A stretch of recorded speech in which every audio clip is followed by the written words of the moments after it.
Yo, what up, everybody? This is Eric with Mind Melt Podcast, and today is Thursday, November 8th, and today I'm releasing an episode that I recorded over Skype with a really good friend of mine, Shivoso Pheonix. He is an relationship coach and travels around and just does amazing relationship help. I actually have used him in my own relationship with Kendra, and I met him at a festival about 8 years ago and just had an amazing experience with him, and it changed my life and my relationship with Kendra. So, a little bit about him: he just does some coaching for all types of relationships, whether you're in a polyamorous relationship or a monogamous relationship, or whatever the case may be. And if everything is going great, he can make it better. If everything's going horrible, he can hopefully help pull you out of that rut, or help you guys uh, go the direction that you need to go to better your life individually. And I have had tremendous help in my life with him and just some of the tips that he's used. And my relationship certainly has been an amazing relationship thanks to a lot of the tips that I've gained from him throughout the years. Whenever Kendra and I have been in a rocky spot, I've called him first. Um, he just has always had just amazing advice, and it's always good to be reminded, whether or not things are bad, of treating yourself well and treating your partner well, and ultimately, the way that you treat yourself is the way that you treat your partner. So I think that you'll really enjoy this episode. There's definitely more to come. I really want to do some in-person recordings with him, so it's not so over the computer. It's just not quite as intimate. It's not quite as easy to keep a flow going, and we just have such fun energy together. I think that it would be a lot of fun to do it in person. And then obviously we could also get Kendra to be on board too. So that being said, we're going to try to record some in person, and we'd also really like to do some sort of live stuff with them, where we could have some kind of maybe workshop or something like that. So these are all ideas that are floating around in our head. Shivoso and I think, have a really good, flow together, and Kendra loves him. We just have so much fun. So it'd be just a really great way to get us all together and spread some really good wisdom that he's accrued over the years. So if you have anything that you'd like to say to Shivoso, or if you'd like to reach out, maybe your relationship is in need of some help, or maybe it's not, and you just want to explore some other ideas and some techniques to make your relationship better, the best way to get in touch with him is shivoso@gmail.com. You can also go to his website, which is intimacyarts.com or shivoso.com, and just explore some more awesome ways to make your life better. So, like I said, he's worked in my relationship. This is the only reason that I'm pounding this in so hard, because he has really helped my life better. But some other good news about the podcast: we've got Whitney Miller coming on next week, and it's going to be really interesting to have her on following Shivoso, because she also does relationship coaching. For those of you that don't know, she is the wife of Aubrey Marcus, the CEO of On It. And she is just a really awesome person. And I think that she actually takes a little bit of a different approach to this, this voice, and a different approach to relationship help. So it'd be great to just kind of have these two podcasts next to each other, kind of have the feminine and the masculine takes on things, and just a little bit of a different look into the life of relationship coaches. So I hope that you enjoy this episode, and Kendra and I are going to be releasing a podcast this weekend where we just recap our show that we just had in Boise. It was a lot of fun. We, pretty much sold it out. There's tons of people there, and we got to see everybody from Boise and just see so many great people, and I can't wait to discuss that with her and just kind of do a recap on that. So thank you so much for listening. I hope that you have a great week. I hope that you had a great week. I hope that you have a great weekend, and I will talk to you soon. All right. Thanks. Bye.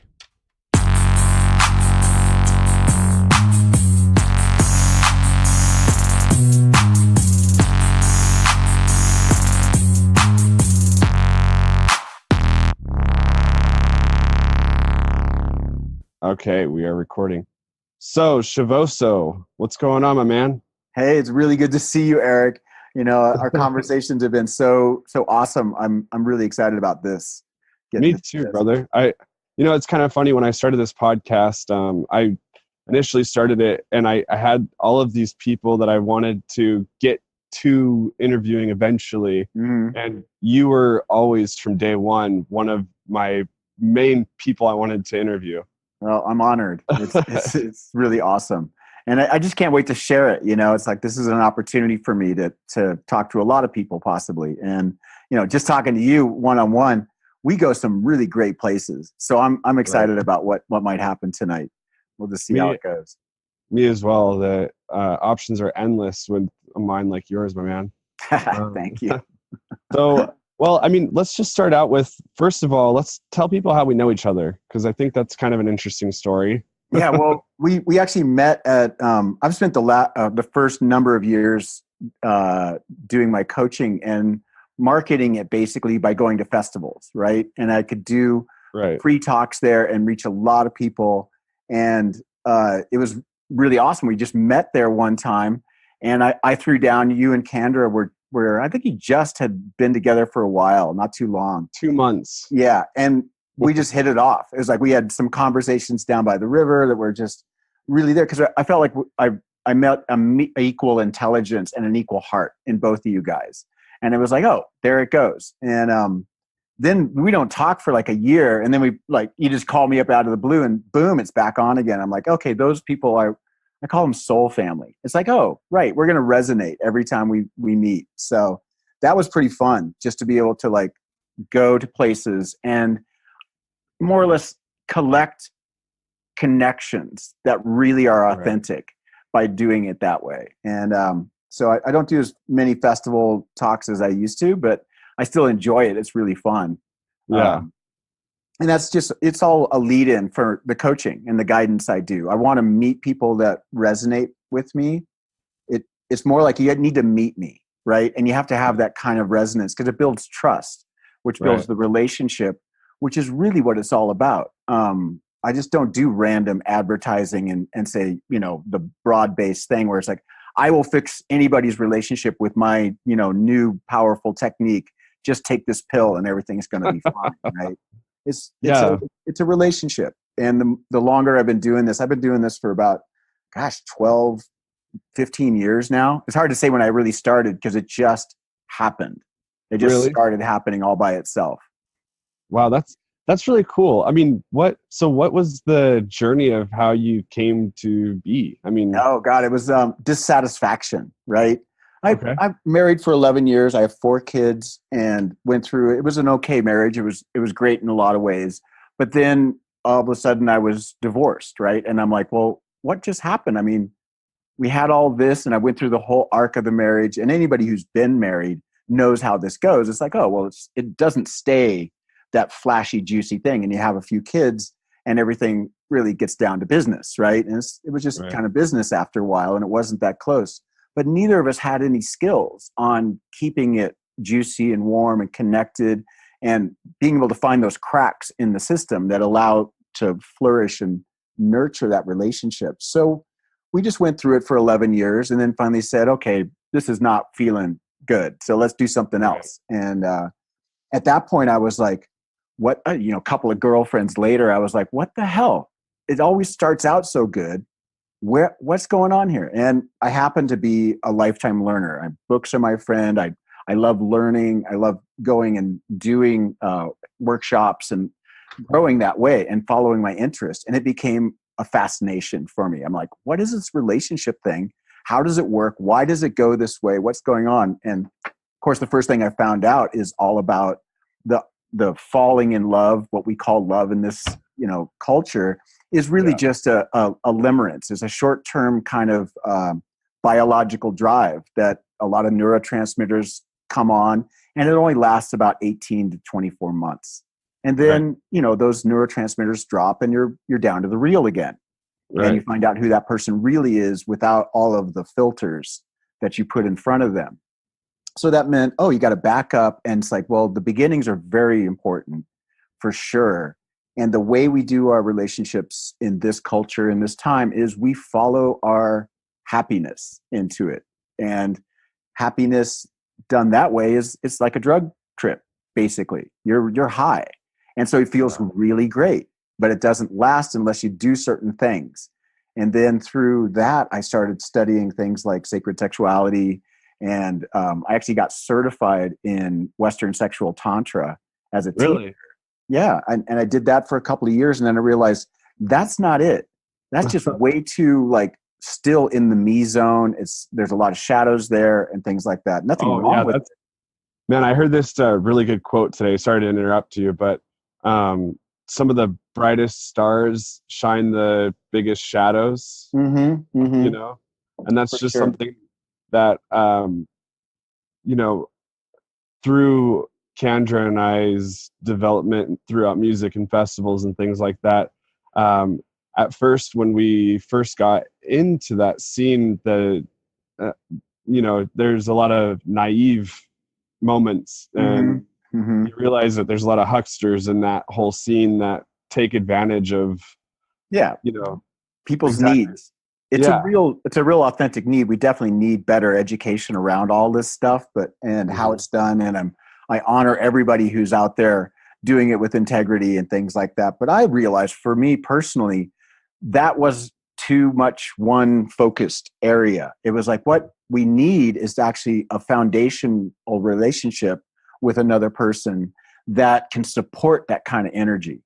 And so it was like, okay, I backed up. I took that all off of my marketing and everything. I just don't do that anymore. And what I do is I actually guide people and give them real practical knowledge on how to conduct a relationship with someone in the best way they can. And it's just a rabbit hole. It's like, wow, it goes really deep. There's no simple way to do it. The techniques are fairly simple, but doing it's not easy. It's worth it because something like an extraordinary or inspirational relationship is what we all know we want ultimately, right? And when we don't get that, it's because we don't know how. It turned out there's an incredible lack of education around how to relate to another human being intimately. And I'm not talking just physical. I'm just like being with somebody for a long time. And we still have the ideal of a successful relationship. There's one that lasts your lifetime. And that's just part of our cultural heritage. That's the way we roll it. And that's awesome. But that's actually that's actually a really deep spiritual path to do that. And to have a lifelong relationship. And you can go really incredible places in that deep, committed relationships. I'm a full advocate for that kind of stuff. Yeah, absolutely.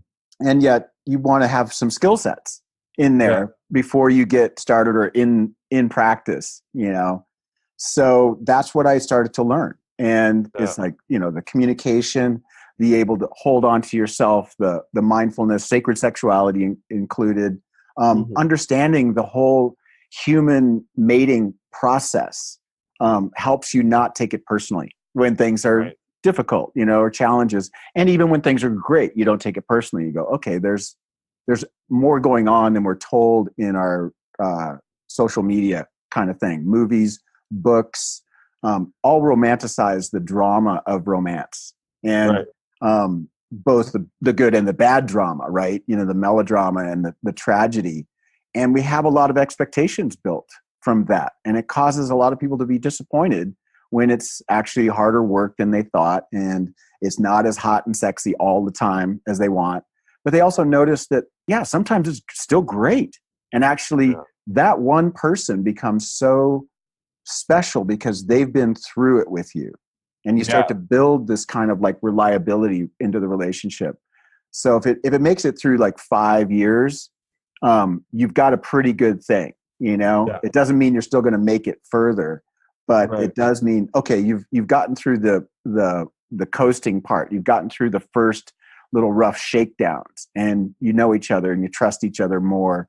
And like we were saying earlier, it sometimes you hate each other. Yeah. Sometimes you want to leave. Your bodies just run. This is horrible.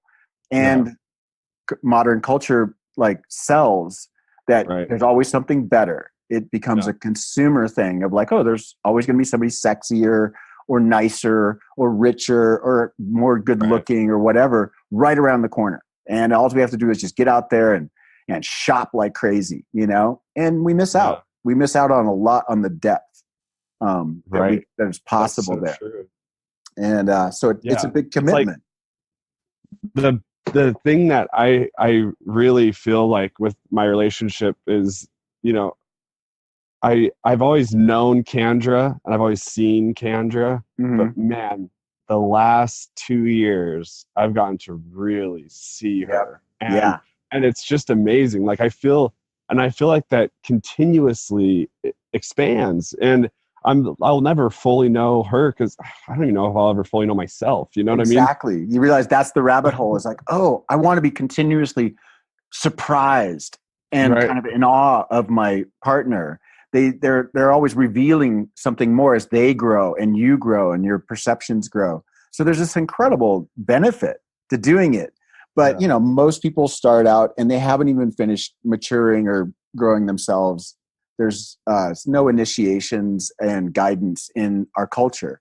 It's like people have to reach out for someone. And I get to be that for a lot of people. It's like, oh, I'll be your wingman in this relationship so I can Yeah. help you kind of bridge over some of the rough stuff that comes up or the good stuff. It's like how to make the good stuff more of what's happening there, and less Yeah. of the sort of tragic stuff. And it's great work. I love it. When I'm working, I don't even, it's like, it's not effortful. It just channels through me. And to see Sure. people like walk out of my office or off of an online coaching and they're just in love again and they're just smiling and they feel hopeful. And it's like, oh, we can do this. Recognizing that, oh, we didn't know that landmine was there. But now that Shivoso has kind of like given us the map, a clear map, we know where the landmines are and how to avoid them. We got a Right. mine detector. And that's what I want to give people is the tools so that they can actually navigate their own relationship, catch and release. And it's great because they can call me up 5 years later and I'll remember them. We have a relationship. I know. Hey, we're reaching another level here and now we're hitting another challenge because it's a constant, evolving thing. And I'm there for them. It's like, oh, this is nice. Hey, how's it going?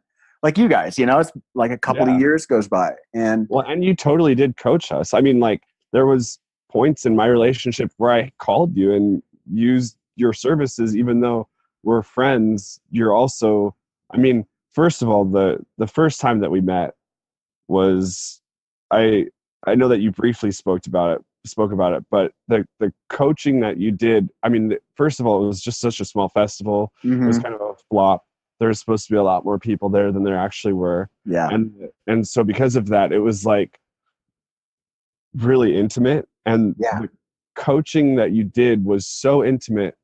I mean, it changed my whole outlook on relationship. And Kendra and I think we had actually been together for a year.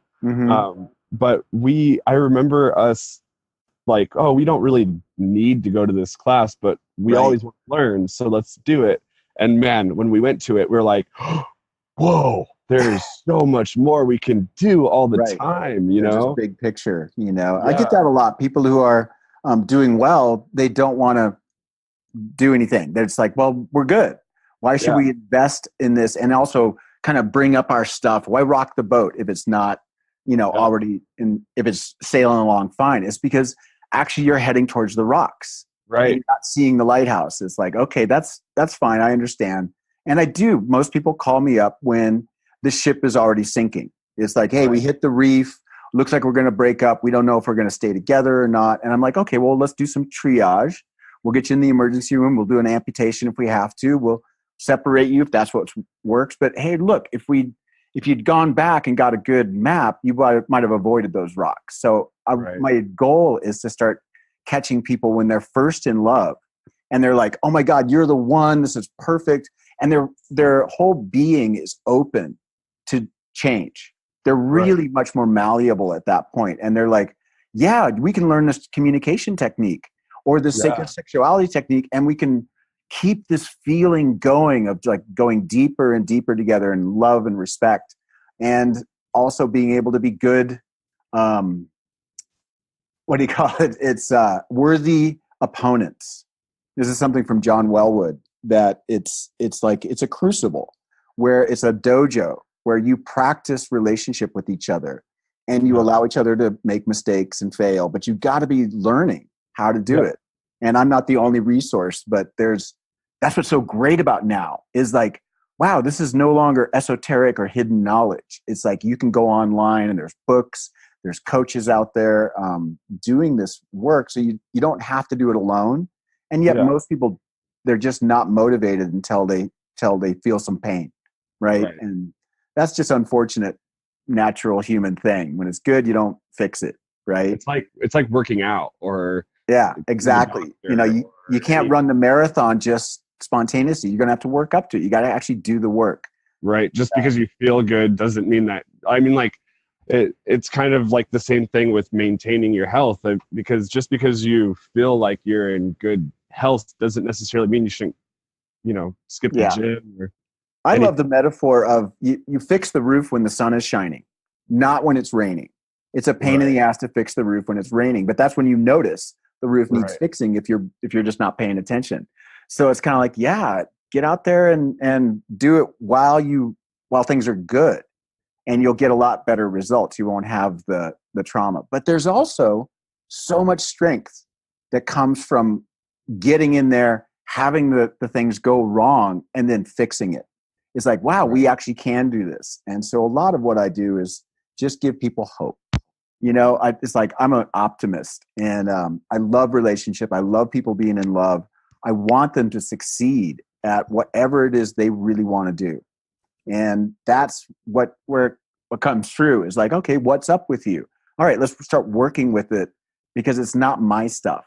It's so nice to be able to coach other people's lives, because it's not hitting my limitations. It's hitting theirs. And I can just kind of hold their hand through it, or give them some ideas, or, tell them to give me 20. Let's like do the homework, and you'll see the results. And when they do it, it's just amazing. A lot of this is actually really simple. We just aren't taught it. There's just no context for it, because we live in a happily ever after culture. Yeah, I know it's kind of bizarre, because it's like anymore, most of what our education is based on social media, TV, the news, entertainment, whatever. And that's how it is in so many things. I mean, that's how it is. Like people get their health from ads. People get their like their beliefs from books, and they don't, you know what I'm saying? And they don't actually do the work, do the real experience, and get out there in the mix. So I love people who fall in love. It's like, you guys are the bravest warriors getting in. You have no idea what you're getting into sometimes. And some of us do, and it's like, it's still going to be challenging, but it becomes different. It's a challenge rather than a tragedy. Right. And you're like, okay, I want my life to feel like I'm going somewhere, like I'm growing. And that's something that's really changed in relationship. I mean, the whole relationship game, if you will, has changed so much in the last 50 years that it's the rules and kind of patterns that we always used in the recent past no longer apply. As soon as women got the control of their fertility, that was a huge step. And that started feminism, right? And the empowerment of the feminine. And all of the old games don't work anymore, all the way up to now, when it's like, dude, if you're pulling the same old patriarchal shit, you're going to get called out. It's like no longer okay. And women feel empowered to speak out about it. And thank God, right? It was like, all right, we're on it. And it's causing a lot of men to go, I don't know what to do anymore.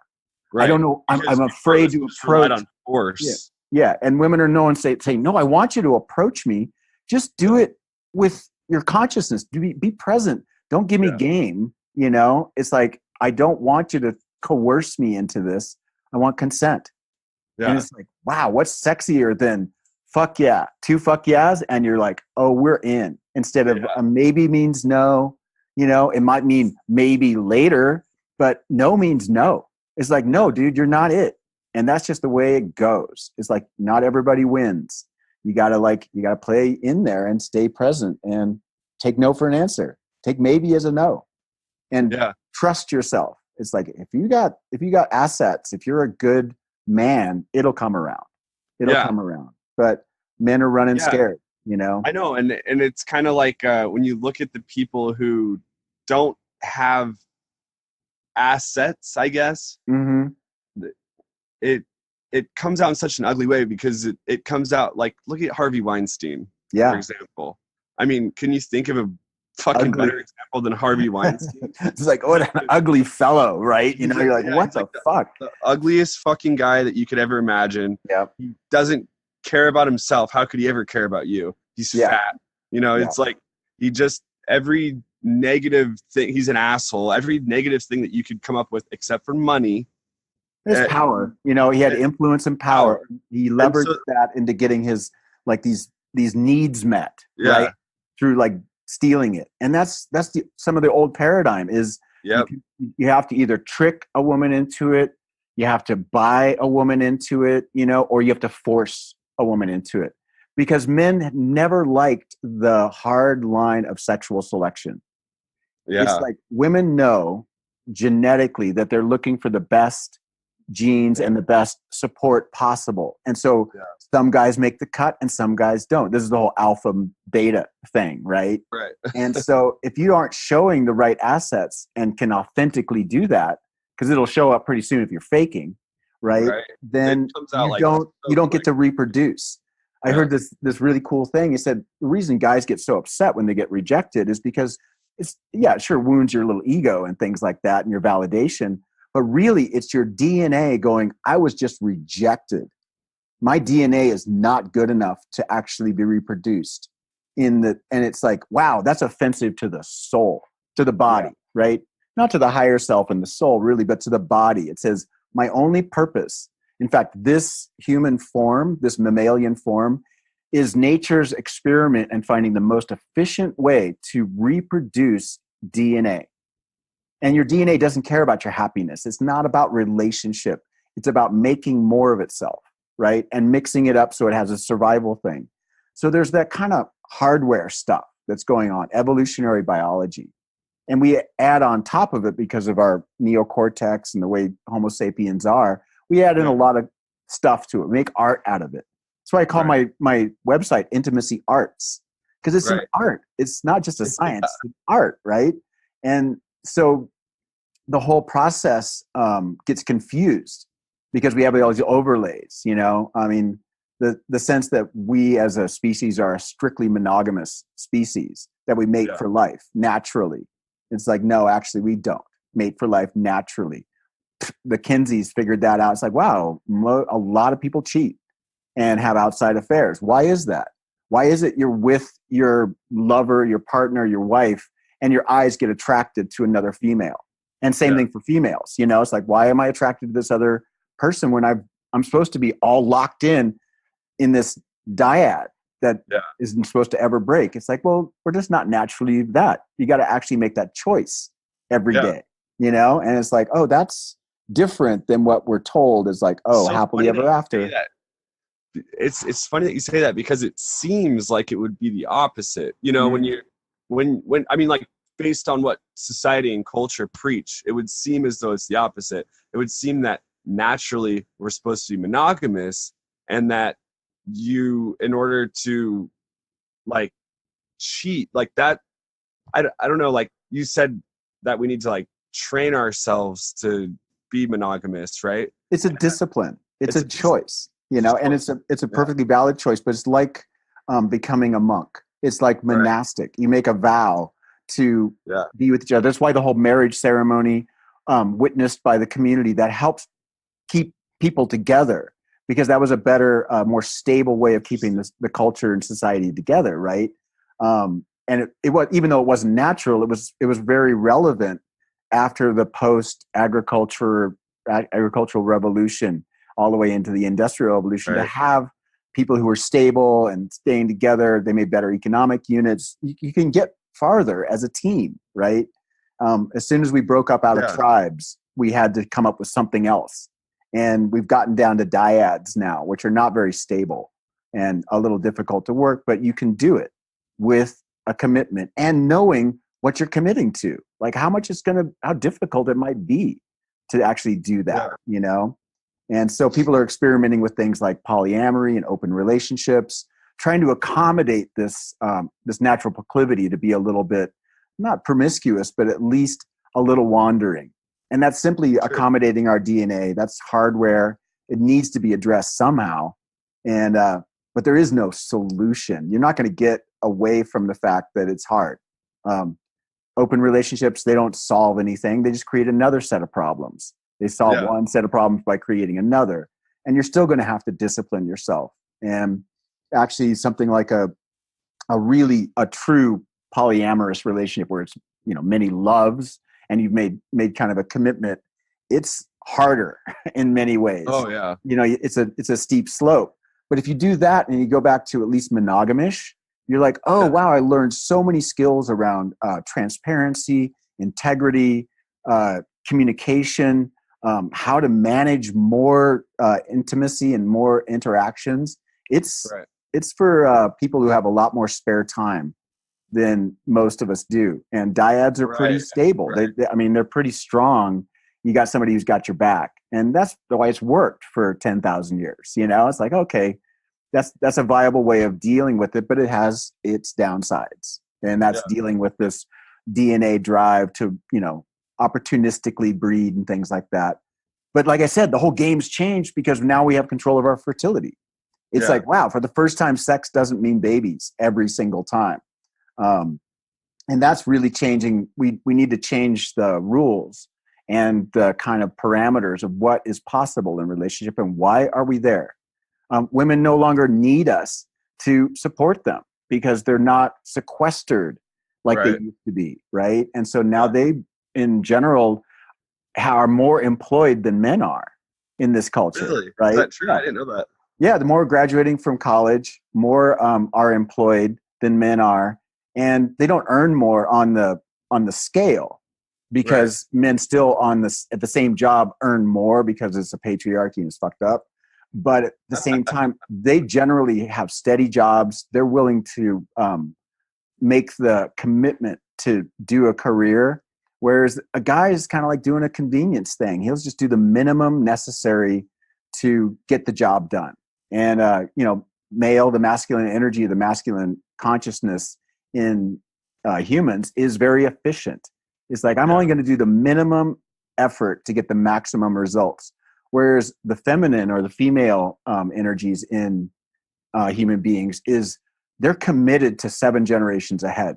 They want homes, they want stability, they want steady food coming in because they're nurturing the next generation. Yeah. And it's like, oh, we're not the same, right? And we have different motivations for doing this whole mating thing. And if you don't know that, then you're just driving blind. Once you know it, you can make some rational decisions and choices, like guys stepping up and becoming more committed to that kind of stuff, letting it be a little less efficient, like not just sitting watching TV every weekend. It's like, no, we're going to get up and we're going to do some workshops, or we're going to build something, or I'm going to listen to you, dear, because you've got to tap in on the entire spectrum of time. It's like through your womb, all of creation comes through and you're connected all the way back and you're connected all the way forward. And I'm not. I don't have a womb. So babies don't come through me. I'm just the initiator, right? And it gets into esoteric knowledge about this, but that's kind of generally, there is some differences of why we do things. Sure. If you can't talk about that intelligently, if you're not educated about it, it will blindside you.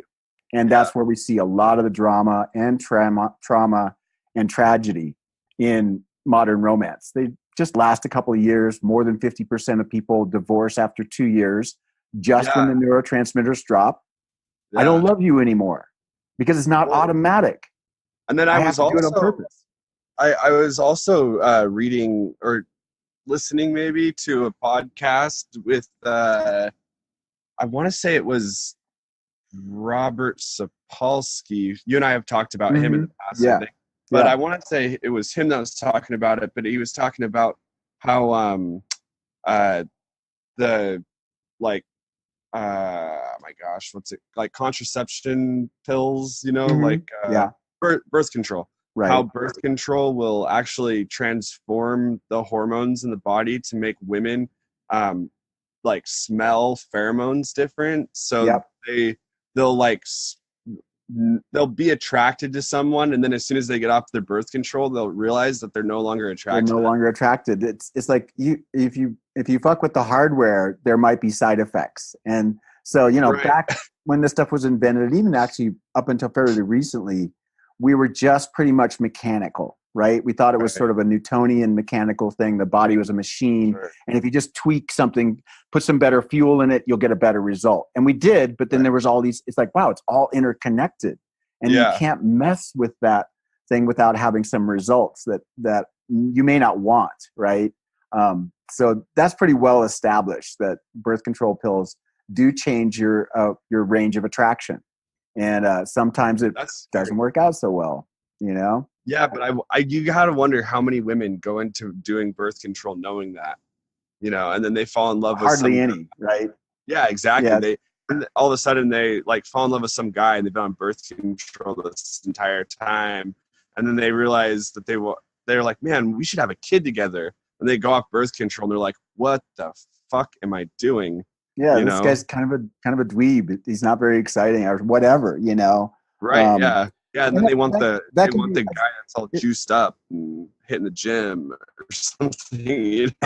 whatever, it's like we always want something more, nature of Yeah, desire, right? We're always like yeah, reaching for what we don't have, and the grass is always greener. So that's another discipline you have to look at. It's like, well, of course I'm going to be tempted, or I'm always going to be looking to grow or do something different, but wow, I might be giving up something really great. Even that kind of relationship where it's like suddenly you realize, wow, I don't feel about you the same way, but I respect you.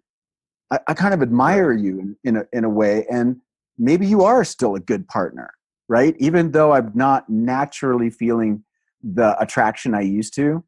But if you haven't been doing the work, whatever's wrong in the relationship will loom larger. You tend to focus on what's wrong in the relationship. That's Yeah. another natural human capacity.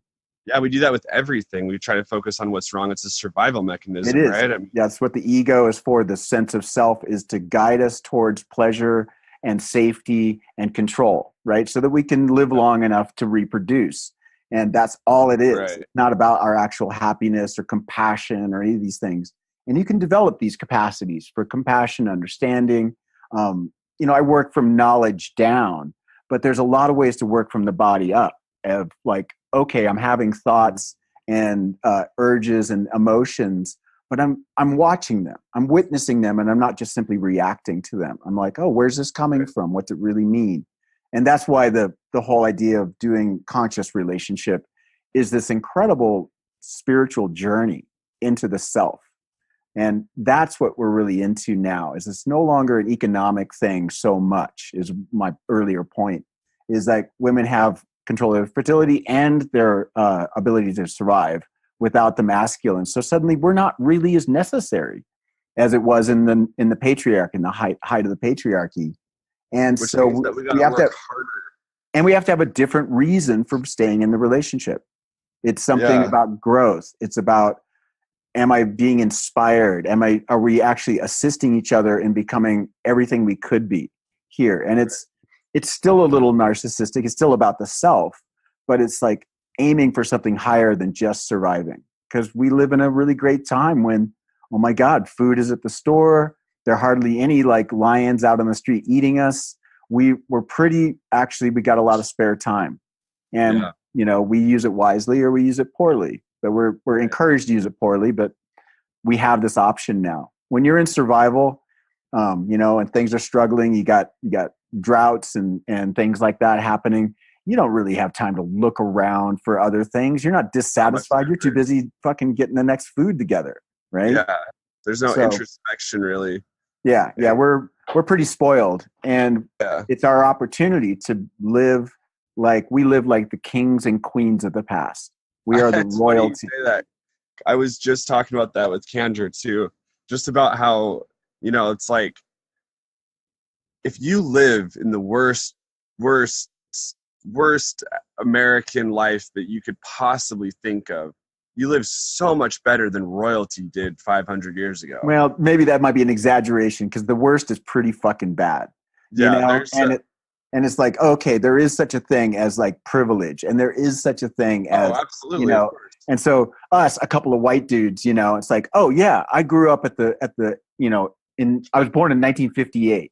So it was like the peak of the Industrial Revolution. Things were just like, and it was all about white people. It was all about America.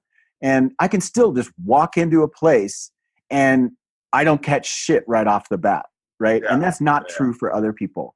I definitely So agree. there's Yeah, definitely privilege there. But what do you yeah. want to do with that privilege? Do you want to just continue to gather enough resources around you so you look bitch and you can drive a Ferrari and have a bunch of girlfriends or whatever? Or do you want to say, well, I have a little more spaciousness to do Yeah, something about giving something back, right? It's like I want to dedicate myself to giving from this place of like, yeah, I certainly I can walk in the bank and go get a checking account. And they're not going to question me. They're not going to call the police because I'm buying a coffee, right? right. Like that's privilege, straight up. And it allows me to have the freedom to be able to speak and give my gift and to travel and do things like that. So I'm utilizing it knowing it's just a privilege. Man, you put me in Kenya and I'm no longer that guy, right? Right. It's like now I'm the stranger. I'm the white guy. It's like there's places in this country where you walk into a bar and you're like, dude, you're the only white guy there. And it's Right. like, you better be respectful. This is a different place. So Totally. your privilege is going to get you in trouble. Anyway, that's a whole nother conversation. But I do Yeah. feel that I was gifted just by accidents of birth with the opportunity to do something more than just create a bunch of wealth for myself, right? Yeah. Personal aggrandizement, empowerment, power, gathering power around myself with the good old boys and, trying to protect that. And Yeah. so, I did the back to the land thing. I gave up all my supposed privilege, right? I didn't finish college. I took my kids out and my wife, and we all lived out on the land with no power, no television. We went Wow. back to the basics, right? I And didn't I know felt that. like, yeah, that was my dream, was to actually live within my own ability to create my life, right? And Yeah. did that for quite a while. It was a great way to bring up the kids. We were together all the time, right? Um, and then after they grew How up, long did you do that for? that was we moved out to Southern Oregon in 1989, and within a year, the community come together and helped us buy a piece of land, and so my family still has the land, and that's where they all grew up. Wow. And we ended up building a house off of the wood that was there and things like that. It was a hell of an adventure. Yeah, Awesome. yeah. Well, you live long enough, you get to have a couple Hey, of different yeah, lifetimes, right? So I had hair down to the middle of my yeah. back and a big goatee. I was one of the last of the hippies. They're not gone, but I was definitely a 1970s guy, right? And I just went back to the Yeah. land and gave up all of the possibilities of being a corporate CEO or graduating from Yeah. Stanford as a doctor. All that just didn't seem important to me because it was the 70s and things were idealistic, and um, it was a really awesome way to do bringing up the kids without all of the interference of the culture. And the Right. kids are doing great. My youngest is 29, my oldest is 40, and Wow. I got to decide, okay, what do I want to do when I grow up? When they were done, and I realized being out there was really beautiful and great, and my calling was elsewhere. And that would be getting back to why I do what I do. Turned out it was a calling. Turned out Yeah. I was a natural teacher, and I have this a way of connecting with people that I had no idea that was there. It was like there was no mentors or anybody to say, hey, you seem like let's try this and see how that goes, because it looks like you've got some Right. gifts. And it was like, no, I did everything but speaking in front of people. And now that's what I do. And I do it 24/7. I can't help it. And I'm like, oh, wow, this is great. I found a calling. What a gift that is. And that's another thing. I had spaciousness to be able to do that, to be able to find out what really resonated, what was my gift in the world. And I get to do this. Yeah. And it's beautiful work. It's like so necessary, I think. So if I was, let's say that I'm in a relationship, which I am, and let's say that my relationship is doing wonderful, Mm-hmm. but I hear you talking on a podcast or something like that, and you draw me near. I want to explore ways to improve my relationship. What do you do? Like if I came to you and said, hey, my relationship's great, but I just want to make it better. What do we do? Okay. Then I would say, well, where would you like to be in 5 years? What would be better, right, than this? I don't know. Well, yeah, exactly. How We could I know start exactly? imagining it, right? It's like, Yeah. yeah, well, Is there a ceiling gee, on I'd like to try some other different kind of like intimacy things, sexual things, or I'd like to, you know what, we don't really spend the kind of time together we'd like. There's always something, because two people close together are going to make friction, and you're either like suppressing it and kind of holding on to it, just accepting it as is. But we all have ideals. That is the beauty of desire, is you always want more than you have. And there are ways to like always improve the game, right? Almost always. I mean, there are about, I think statistically, it's about 7% of couples are something you call super couples. They're secure. They've got great things going on. They got great communication. The sex is good. They're good, right? And that's 7%. Then you get, 7% of are just naturally good matches, and they work really well together. And they found a way to make it work. And then there's the rest of us, right? Who all like, to some degree or another, it's not what it could be. And a lot of it's just good enough. It's like to varying degrees. Right. So you can be having a really good relationship, but could it be great? Could it be something that would change the world? What's your mission? Why are you together? How are you going with raising the kids? And, how's that going in the super complicated? Because there's no easy street, no matter how good it is, it can always be better. Yeah. And so that's what I would, talk about. It's like, well, let's not talk about what the problems are. Let's talk about what's great about it, and then see how we can even make it greater. Right. What happens? I mean, have you ever had like maybe a couple come to you and they thought everything was great, and then all of a sudden, you start to get into the deep end and they find out, man, we're really not happy. Yeah. Well, happiness, it's like, think about your own self, and you have your really good times, and you're okay with yourself, and things are all right. You're having an okay relationship with yourself. And sometimes it's great, and other times it sucks. Yeah. That's the way a real relationship goes. So there's always, it's like, okay, scratch the surface, you'll find something. Look around. Yeah.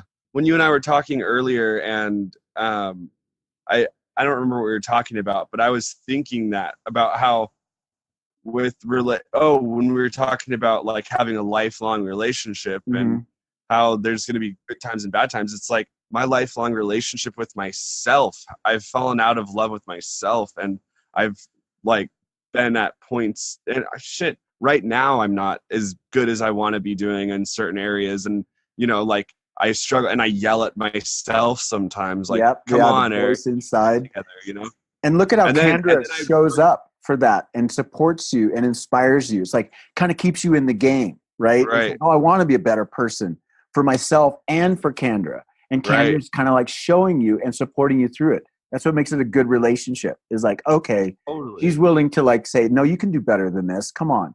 And that's like being in the dojo. It's like being in the gym with a good practice partner.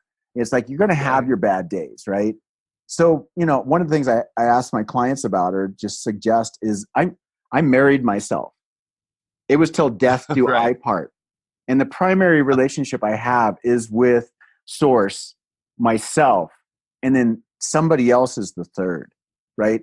They might be the altar that I worship the feminine through, but really it's about my relationship to myself and how my integrity, my potential, what's that voice in my head saying? And that was what motivated this, was like, wow, I treat my partners so good with so much compassion and friendliness, and because I want them to be happy, because when they're happy, I can be happy, right? But inside, I was a dick to myself. It was like, wow, I'm really like angry at myself or sad or Yeah. disappointed or let Too high of down. expectations. Yeah, and it give myself shit. You know, if she'd get Yeah. a speeding ticket, I'd be like, "Wow, that must have been really horrible. Are you okay? How did it go?" I get a speeding ticket. I'm like, "You fucking asshole! What the fuck were you thinking?" You either get mad at the cop because he's doing Right. his job, right, or you get mad at yourself for going 70 and a 55 because you were late, and you say, Right. "I'm such an idiot. Right. I hate myself." And wow, you end up divorcing yourself within yourself. And this is what causes people to go to sleep. They're like, I got to numb out. I need drugs. I need sex. I need food, anything but think and be with myself.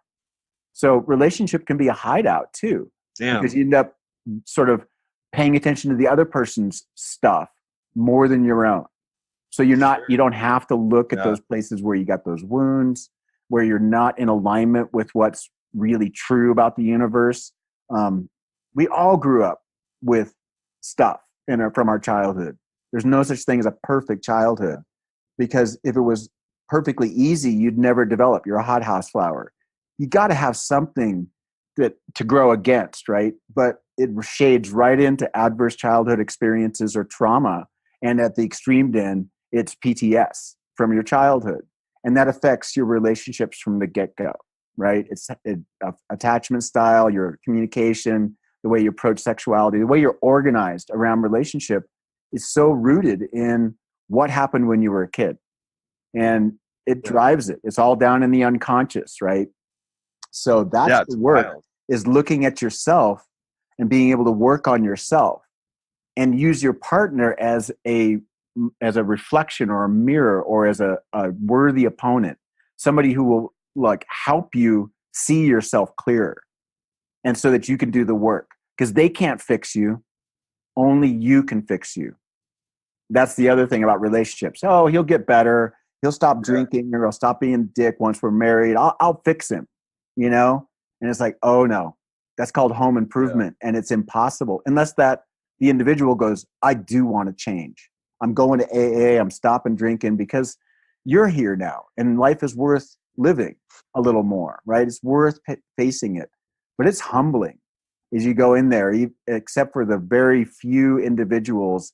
When you really start to look at yourself, you go, wow, there's some shit in there. I'm a little Yeah. neurotic, and it's like what my teachers say. So we're all functional. We're all neurotic, and some of us are more functional neurotics than others because we didn't get a perfected childhood. We grew up in a consumer culture.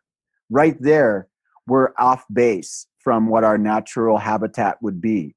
And so we're kind of like zoo creatures trying to like Yeah. adapt to this sort of fake natural environment. It's like, no, this is not the way we're supposed to be. We're supposed to actually have more spaciousness. There's too many people around.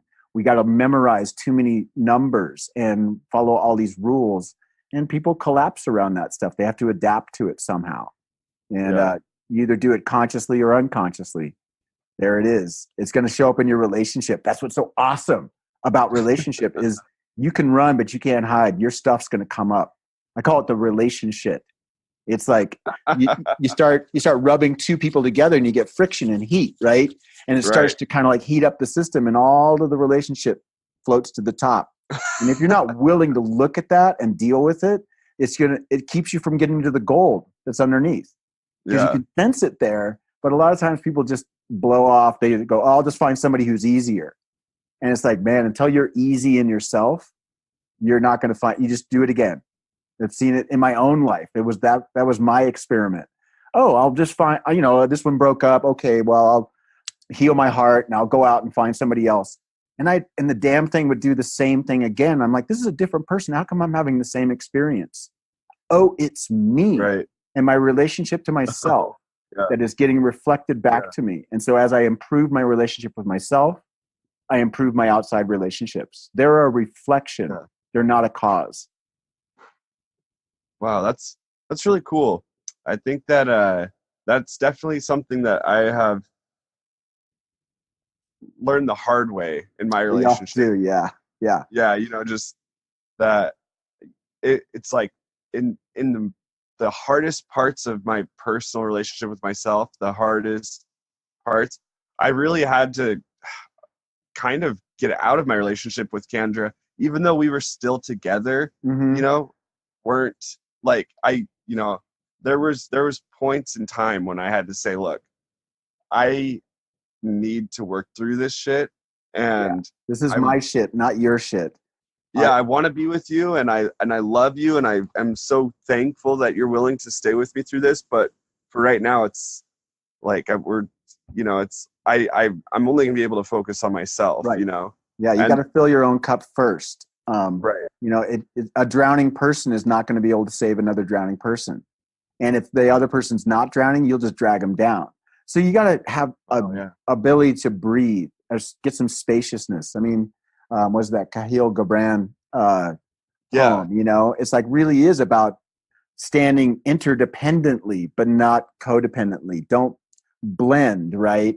Because yeah, if one person falls, the other one goes down, and there's a lot of resentment and pain and suffering there. But if you're taking responsibility for yourself, not making it the other person's problem, but still staying in, saying, right, hey, I need a little time. I'm going to back up here, do the work, and not just sit there and lick your wounds, but actually go aggressively, assertively yeah, toward finding help to get that done. It's like, oh, okay, I'm going to get this drug problem done, or my neurosis done, my anger issues, my sexuality issues. I'm going to find somebody to help me out, or a group that supports me in making that change.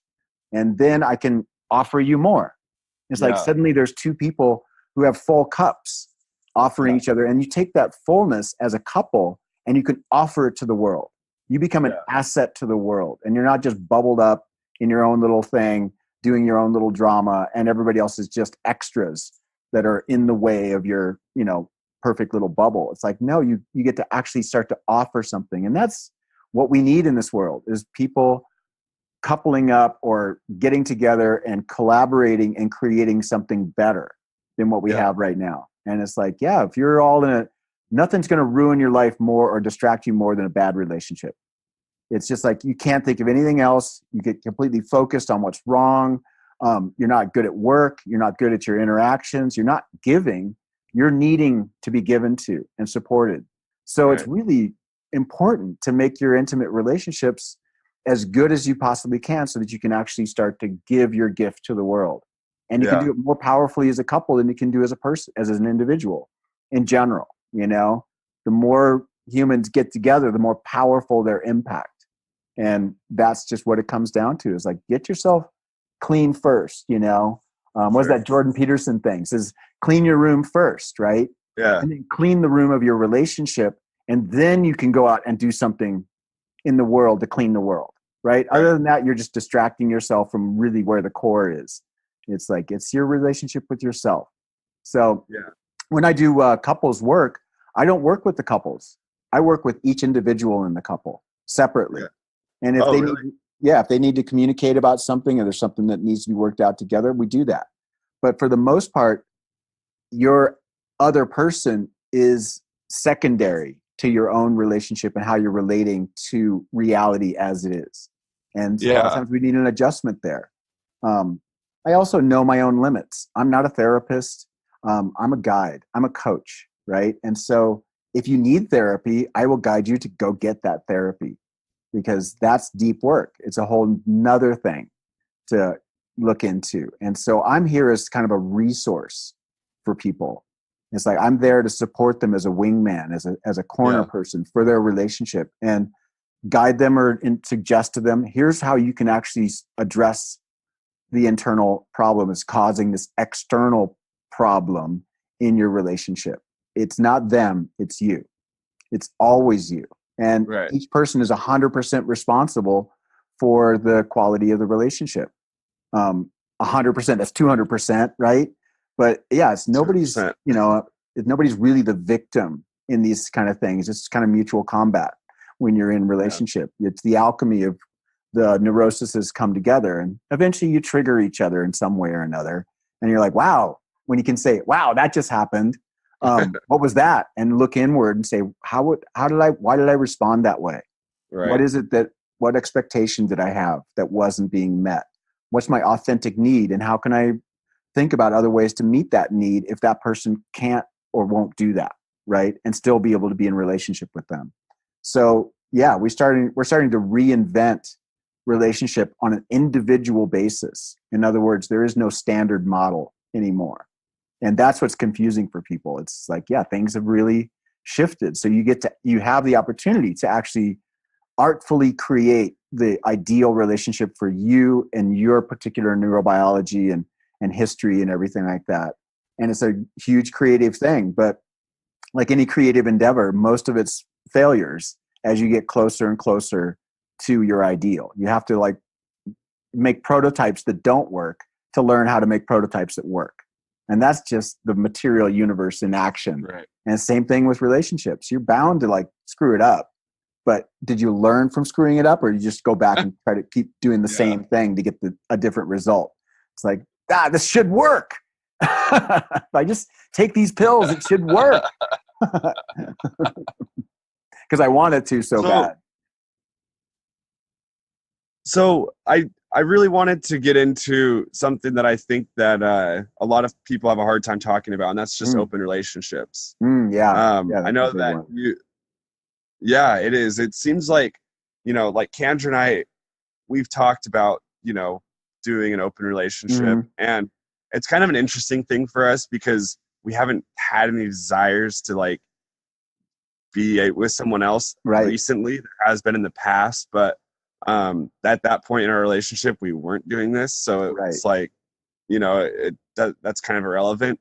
But the interesting, like, it's just kind of interesting because it's almost sounds silly for me to say that we're doing this because we really haven't been in the position or you haven't been pursuing it really actively. It's just like, oh, well, that's possible because it is possible, right? And once again, it comes down to, why do I want that? What's the reason? What's our expected outcome from this experience that we're gonna do? And most people go into it wrong. They're just trying to get their needs met and then, have some excitement or something like that. And they don't realize how, entangling and challenging it really is, and how close to, blowing up even good relationships, right? But if anything's shaky in the relationship, forget it. It's just going to get worse. It's going to bring it to the front where you haven't done the work. So, it's not something I recommend for everybody, right? Of course not, yeah. That's an interesting thing that you say that, because that's kind of like, we were walking home. We were down in Boise the other day, and we were walking home from this show, and we were talking about it. And it's like, I feel, and this is where it's really weird for me, because I feel like I really want it to be on the table. Like, I just don't ever want her to feel like she can't pursue whatever love she wants or whatever. But it's almost like, and I want that for myself too, obviously, I don't ever want to deny myself anything.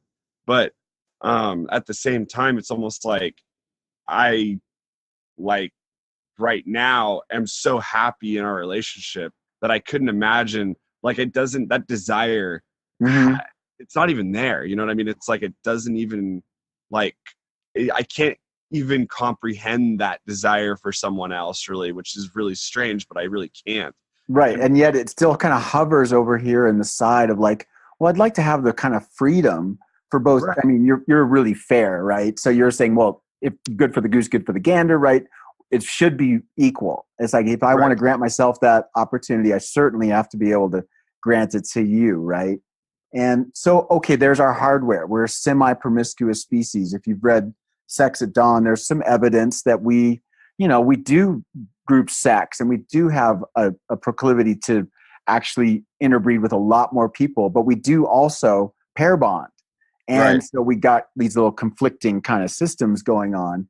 And so you leave it there hovering in the background, because you're a modern couple. And you're like, well, yeah, of course, we want to honor that natural attraction that happens. Oh my God, there's a really attractive woman for some reason. Your eyes go there, your midbrain fires off, certain neurotransmitters happen. You go, that's pretty nice. I wonder what it'd be like, if I got to make out with her. But then you go, your executive control comes in, you go, that'd be crazy. I don't even know her. And besides, it's going to make this more complicated. And I don't know how. It's like, it's a long process, right? And of course, there are better protocols for being able to create that in your life. And it is all around creating agreements and boundaries that everyone can feel good with. And why are we doing this? Why are we doing it? And, I see that some couples are so radiant and so full, and they have such gifts that they can actually take in a third for a period of time and give them the gift. But it doesn't affect the solid, committed relationship. And there's a zillion ways to run this. Yeah. That would be like an ideal of like, oh, wow, let's nurture this. Let's show this other person what it's like to be truly loved. And then they would go out and find someone to truly love because they fill their cup. That's right there, it. That's it. That would be 100%. I think the thing that draws me near to this more than anything is the idea of like being able to show, I know this sounds kind of silly, but it's like being able to show a woman what it's like to be treated well, or right, because it's so rare that that women have good experiences, and men too, right? Being really loved without a whole lot of complications, but it's automatically complicated because of the mating neurobiology and the evolutionary biology. It's like you got that going on, and then the social stigmas that go with it, and all it's not for the faint of heart, and it's not for the rookie to do it, to have it come out that way, right? And so people experiment with it. Many couples who even successfully do open or swinging or any of these alternative relationship styles eventually come back and are more monogamish, because it's a lot of drama, it's a lot of work, it's a lot of processing. You've got two relationships, and you got to like keep both of them happy and listen to their stories and share. And you're trying to be a conscious person, and so you don't have time to work because you're maintaining these relationships, right? So it is for the elite. It is for the people who have a lot of spare time. You'll see it's a lot of well-to-do people, well off, that they have spare time to be able to do this. But that brings up a whole raft of other things. It's like, is it the best way? Not necessarily. Is it fun? Hell yes. And when it works, it's incredible to be loved by two people, to be poured into that intimate space, to be able to really give you that full juice. And it fills up some of these wounded places in us where we didn't feel accepted and loved and good enough. It's like suddenly God is just pouring a cornucopia of love and sex and beauty on you. And you're just like, oh, I feel incredible. I feel like Superman, right? Yeah. And if you can't maintain that, then you'll have the opposite effect. You'll crash and burn so hard that you want to kill yourself. It's like, oh my God, I really hurt this person, and I didn't hold integrity with that. And man, it spun out of control. She fell in love with me, and I didn't want her to, but I kind of love her too. And now I'm confused about my primary relationship. I don't know what to do. And it's good. It can call me up. Sounds crazy. It is. It's totally crazy. And it's hard to do it without some expertise and without some guidance. And like I said, it's not for everybody. But so many people are experimenting with it. It's also an incredible crucible for growth. Sure. Like you got it. If you're going to survive it, you're going to come out way like buff. You'll be like emotionally intelligent. You'll be communicative. You'll be compassionate. You'll be loving. You'll recognize what's really valuable about being close to people, and it's not getting sex from them. It's like, wow, we are an incredibly compassionate and collaborative species. And when we uplift all of us together, we're unstoppable. Yeah. But if we stumble and fall and we don't have a juice to pick each other up, it can go really tragic. And a lot of people have bitter experiences. I mean, just go on the internet and just try to advocate open relationship and watch people go, that shit doesn't work. That's the first thing anybody says. It's amazing to me. There's a few people that I follow or listen to that are doing, polyamorous relationships. Mm-hmm. And it's like, whenever I watch them post videos or talk about it or anything, the response is always hilarious because they say that doesn't work. Yet these people are saying it works for them. I mean, that's like what the whole video is about. We've been doing this for 7 years. It's been extremely successful. And then these people are like, no, that doesn't work. And Right. it's like, It's well, very much a but personal. Doesn't monogamy work doesn't either. work It's got its either. problem, right? Yeah, it's like, It's like, they, okay, so nothing works, as in yeah, you can hit easy street from here, right? right. So it's all about learning. It's once again, it throws you back onto your own personal relationship with yourself and with all the parts of yourself, the one that desires something outside of your relationship. Who is that? Why is that? What are we doing it for? How much energy do I actually have to give to this? And like I said, it can be an incredible experience. And there's people who are really good at it. It depends a lot on how you're kind of neurobiologically wired. So some people can do it because they're really, they have their selves so completely that they don't actually blend with people very easily. They're kind of like on the outside all the time and having these experiences. And that's one way, there's as many ways as there are individuals Sure. in the world. We're all wired a little differently, like fingerprints, right? So there is no particular one pattern of relationship that's going to work for everybody. And you're going to have to like work it from your own inside out rather than from the outside in. And if you have that experience, sometimes it can be really awesome and sometimes it can be really hard, but you learn something from it, right? Yeah. And hopefully everybody comes out pretty unscathed and stronger and better from doing it. It can be great. And these are not about just people who are having monogamous or dyadic committed relationships having a third. It's also people dating. It's like, what does dating look like now? How many lovers can you actually have at one time before you start to spin out and not have enough juice to be present with all of them? Yeah, it's like a test. It's kind of like a science experiment, in a weird way. It's like part of the main reason I want to experience this relationship, I guess, like that, is just because I like want people to be able to know my wife, dude. She's so fucking cool. Yeah, she's so awesome. I know she's so awesome. It's like I don't think it's fair to the world that I'm the only one experiencing her. It's like, I know that sounds so silly, but it's so true. Like, no, it's actually and maybe particularly your kink, right? You think about kink and and doing things that are like outside the norm and that's kind of exciting. It's like, no, I've got this incredible gift. I want to share it, and that's your sort of left brain. That's the reason you're going to do what you're going to do or why you want to do. But there's a whole raft of other things going on underneath there that, you might want to show off a little bit. It's like, check out who's my partner. He's so damn dope. You make love to her, you're going to want to be in love with her, but hey, mine, right? What else is going on in there? And you can dig into that together and you'll discover it in the process of doing it. It's like, we're the kind of creature that learns best by doing and failing and figuring it out. So I don't tell people, it doesn't work. It's like, cool, it's an experiment. In fact, every moment with a partner and a relationship can be an experiment. And one of the things about experiments is there is no bad data. There's just data.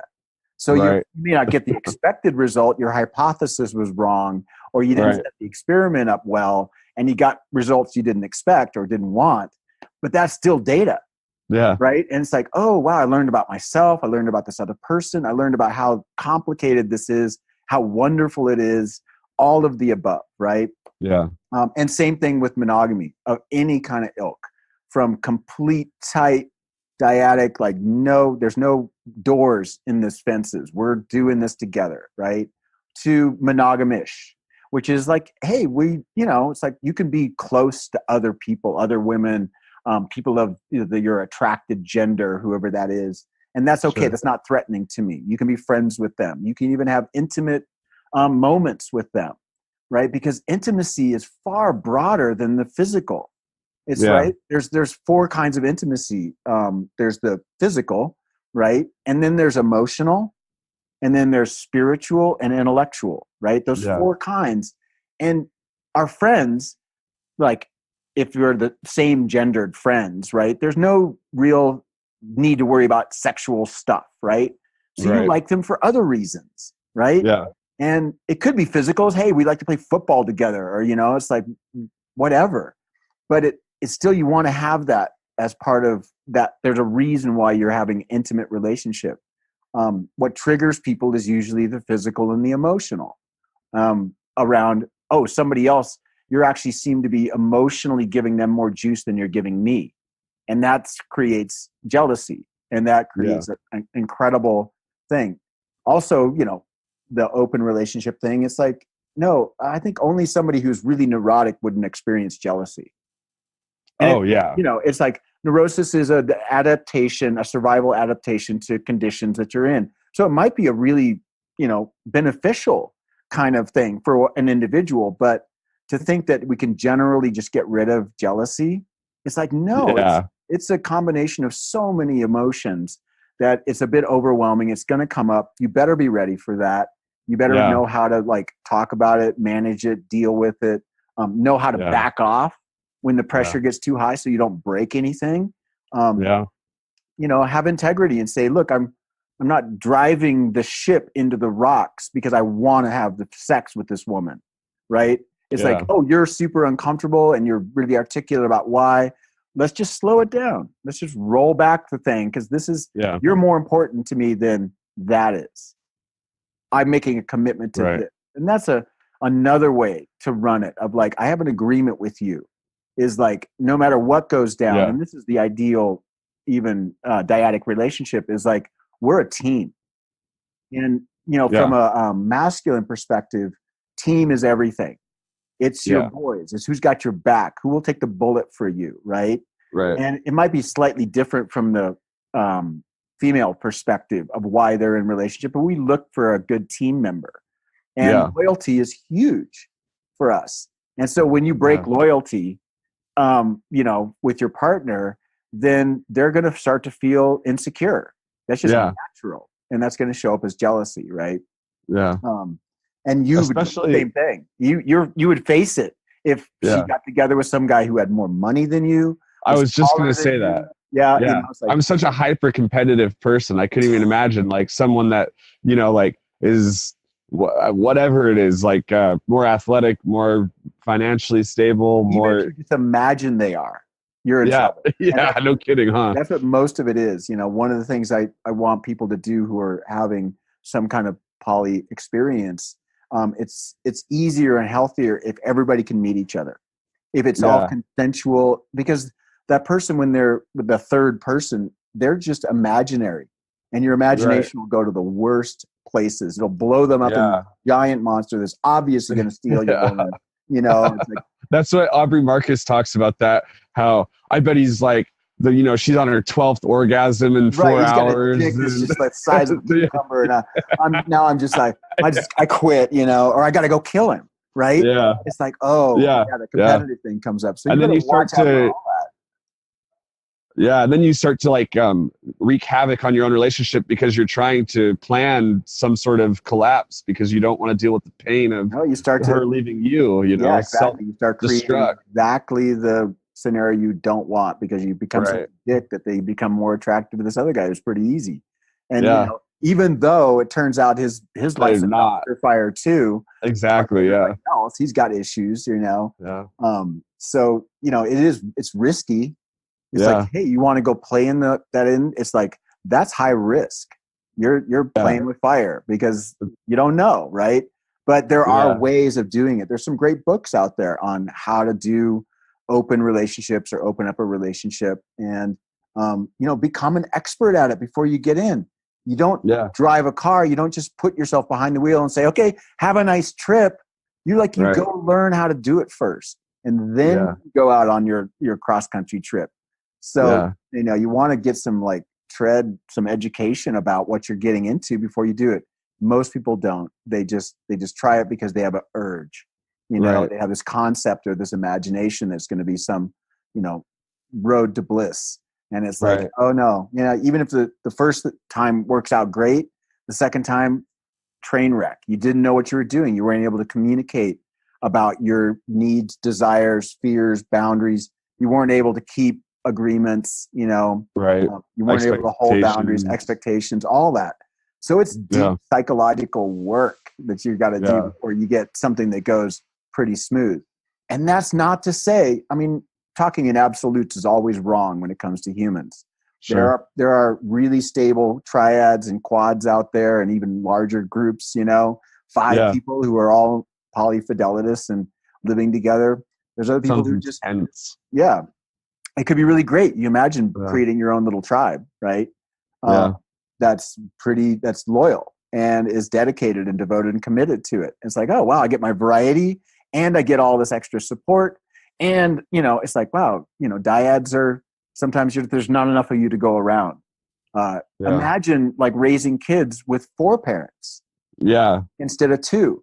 Wow, Yeah. mom gets to sleep like, Yeah. No kidding. a lot. And so she's more available to nurture her primary relationship because there's aunts and uncles and whatever. We used to have that. That's our natural thing. Is like we live in a tribe where everybody's Yeah. related, everybody knows each other. And as soon as the kid's up and walking around and eating solid food about 2 or 3 years old, mom's eyes come up, and this happens. This is why the neurotransmitters drop right then, because as soon as she gets done with that part, she's looking for another possible Mhm. breeding partner. And so is the father. That's crazy. He's like, oh, okay, kid's Yeah. autonomous now and getting taken care of by the group. They don't have to be the Yeah. primary own parents. Sitting there for 24/7 every night with the same group of 4 people as you bring up these larval humans, it's like it's brutal. It's like, wow, Yeah. don't sleep much. We don't get to make love. We don't have time alone. Right. We never get anything done on beyond just maintaining this thing, disciplining the kids, staying with the kids, feeding the kids, loving the kids, going on trips with the kids.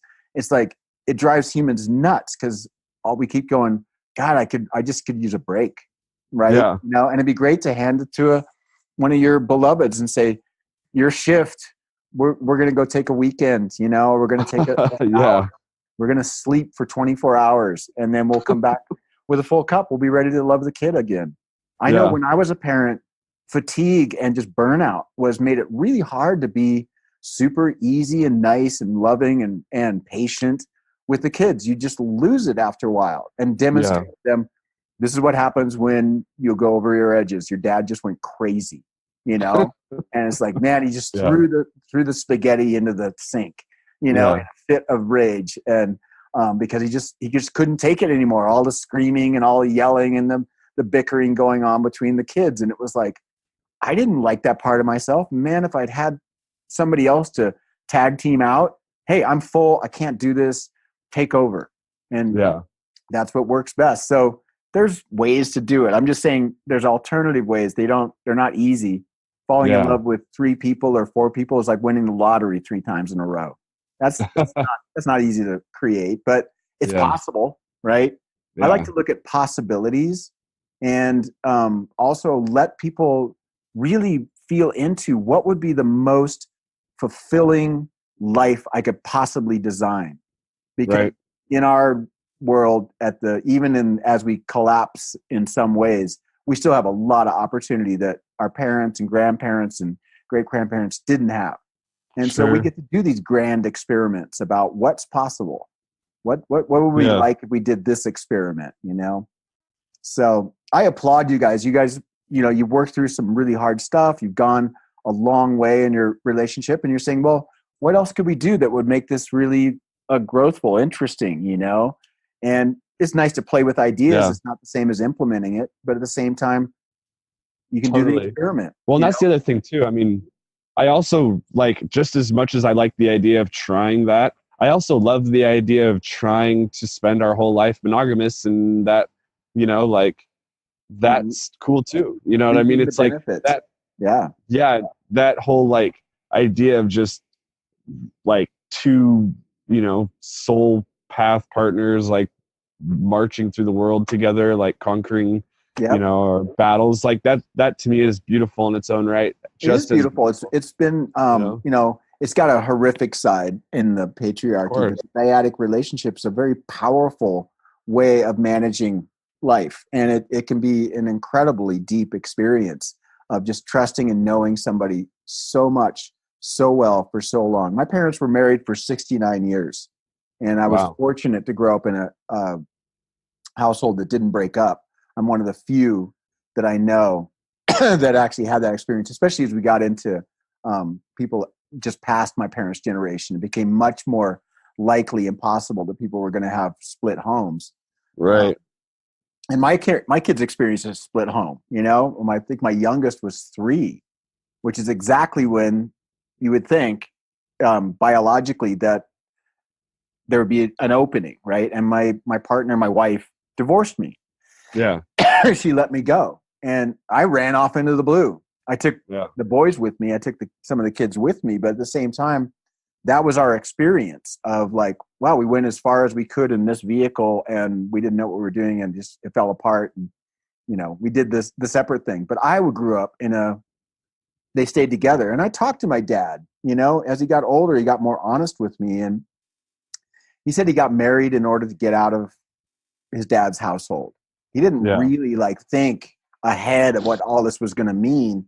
But at that time, the escalator was very clear. Get married, get a good job, have a kid, have Buy another a house. kid, and then just stay there. Just keep Yeah. doing that for the rest of your life, right? It should be easy, right? And Yeah. they had their moments when they weren't going to make it, and they managed to stick through it. But also they sacrificed a lot and became Right. very, very conservative. And, they had me and gave me so much like freedom and privilege. They let me go into libraries. They didn't over control me. And I just Right. became this radical rebel. And they were shocked that that's how Oh, it turned really? out. They thought I would just continue to expand on what they believed was true. But my Yeah. dad was ultimately kind of a little disappointed because he didn't do what he wanted to do. He never even thought about what he really wanted to do with his life, you know? Yeah. And I asked him, he said, yeah, what I really wanted to do was just, go down to Mexico and go fishing. I just wanted Yeah. to drink beer, go fishing, hang out. Yeah. And that's what most people imagine. If you've ever got to do that for a couple of weeks, you go nuts. You're like, wow, I'm Yeah. bored as fuck. Fish Yeah. gets It's boring. like, yeah, Yeah. freedom is really boring, leaning Yeah. into the sharp points. That's what's not boring. And that's what any kind of Right. relationship is going to do. Give you the opportunity to lean in to the sharp points. And that's Yeah. the spiritual path of like, how can I Yeah. accept what is as it is?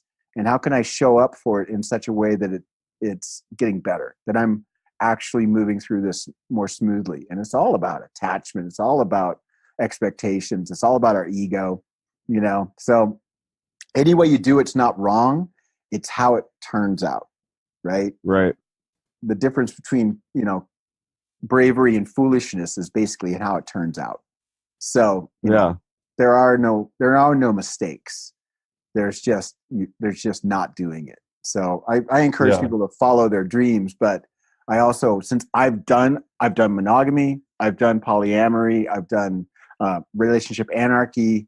It's like I've done the experiments, and I can know Yeah. from at least my particular humble perspective, and I know it's just mine. Right. This is what happened. This is how it worked. And then I spend a lot of time learning from others how it works, what doesn't work, the Yeah. psychology, the cultural anthropology, the energetics, the spiritual aspects of relationship. It's like I'm hacking into all of it as much as I possibly can. So it's not just me, but it Yeah. always comes filtered through my own particular way of being organized around relationship. Everybody's different, right? And so I Yeah. accept that. There is no standard good. My way is not the best way. It's just a way. And so I don't proselytize my way of being in relationship. Yeah. But I do show, look, there's general patterns you can pretty much see repeated over and over again. And here's how you can work with those patterns, Yeah. culturally and psychologically and biologically. It's like learn what the game is and all the rules, and then you can start fucking with the rules, Yeah. at least with some sort of safety, you know, but it's Yeah. still going to be sharp points, man. Yeah. I think that it's so important for, people to have coaches like you because it's just so easy to get stuck into these routines of, Mhm. like work, home, cook, food, wake up, work, home, cook, food, like Yeah, and and just suffer. get It's these like, oh, I'm just patterns used to and suffering. yeah, It's like, oh, I expect yeah, relationships ball and chain. Of course, it's yeah, just hell, right? Because you already have that expectation that it's all about limitations and being held in. It's like, women are crazy and men are big, stupid lunks, emotionless lunks who never. It's like, no, that's not actually true. It's right. it's like that's an exaggeration of some aspects of being a man and a woman. And if you don't know what's going on there, it's like it just what you can't see is what's driving you. So Yeah, education is super, it's key. I mean, we should be teaching this in elementary school, how to yeah, resolve conflict, how to communicate, how to be with other people that ends up being a win-win situation as much as possible. And that's the last thing we teach. We don't even teach that. People go no, into relationship completely ignorant of how it actually works. They just yeah, jump in and start flailing away, and a lot of times it doesn't yeah, work. yeah. Well, My ideal is to um, live in a culture where I don't have any work. I don't have to do this. yeah, Everybody's in love and happy. This is all a big narcissistic, thing on my part to try to like create a world that I want to be in because, all the tragedies and yeah, broken romances and wounded people out there, it's a drag. Man, if we were just raising our kids better yeah, around this stuff and be able to do this better, I could have a happy life, man. It'd be like, wow, all these really fulfilled and empowered women to like date and meet and mate with and marry that aren't like all fucked up because the patriarchy has just been fucking hell on all of us, right? And all the guys who are just yeah, grasping after these sort of like competitive, things or just trying to steal stuff, and it's like, wow, we're doing it wrong. That's my yeah, bumper sticker is like we're just doing it wrong. We can do yeah, it right. If we can imagine it and if we can actually hack into, the neurobiology and things like that, now we know what's going on inside the brain when we yeah, fall in love. It's not a mystery anymore. It's not a mystery why women are different than men and men are different than women. It's like you yeah, just got to go out and find the information. It's right there. You just look yeah, for it, right? yeah. Well, I think that's so awesome, and I think it's super important that we get you out there so that you can help more people, so that we can live in that world that you're talking about. Yeah, for sure. It's like I love working, and so the more people that call me up and are willing to invest and are ready for that kind of stuff, because like I said, it's not going to be just your easygoing. It's Right. not going to be your simple solution. It's going to be like I'm going to make you look back on it yourself, Yeah. and it's all about being responsible for yourself and the way you act and things like that. And it's me teaching me as well. I'm no guru. I'm less than that. I'm just a human being. I'm another guy working through this stuff, but I'm maybe a step ahead because I've been paying Sure. attention and I've been learning. If that's my gift, is I just geek out on this stuff 24/7. I really don't do much anything else except do research and learning and thinking about this stuff. And it's like, wow, that's a gift. It's like Yeah. I'm a relationship nerd, and it's like awesome. That's pretty cool. So I I'd think it's love. cool. I want to get people to call me up, um, and just have a talk for a little while and see if they want Yeah. to work with me. And not everybody's going to be a fit. That's cool. Right. It's all about resonance and the relationship. And besides, I don't want to have 17 clients a day. It's like I don't want to Yeah. have 3 clients a day. It'd be Yeah. like, no, I want to keep it down to a level where I'm actually having a relationship with them in some way or Yeah. another. And that's the way I run my sessions. About it's about the relationship we have together, rather than Yeah. you're an economic unit and I need to extract funds from you. It's like, Right. yeah, I want to do this and make a living for sure, but it's finding that middle way. I do it a little differently than Yeah. most coaches and therapists. So Well, I know that, like for me, you have been a pinnacle in my relationship. And I know that, and I'm not just saying that, like I feel like if I hadn't met you, when I met you, how I met you, there's it's quite possible I wouldn't be with my wife. And, like people that know Kendra and I think that we have this awesome relationship, but Kendra and Sure. I have been through the fucking works, Yeah. Yeah. It's a and meat grinder, and you guys yeah, have really survived it, and you're stronger because of it and better. And I'm super happy to have contributed just even a little bit to that. Right. And yeah, a that's lot where the actually. reward comes for me. It's not even about the money. It's like, oh my God, there's another couple that didn't have to go through what I went through, Right. in my marriage. And you're out there. Look, you're doing this great podcast and taking that extra energy that you got because you're not in a bad relationship, and you're giving it to the world. You're Yeah. following your gift. You're following what's exciting to you and offering that up. So I honor you too. It's like, nice job. Well done. You get a Purple Heart. Um,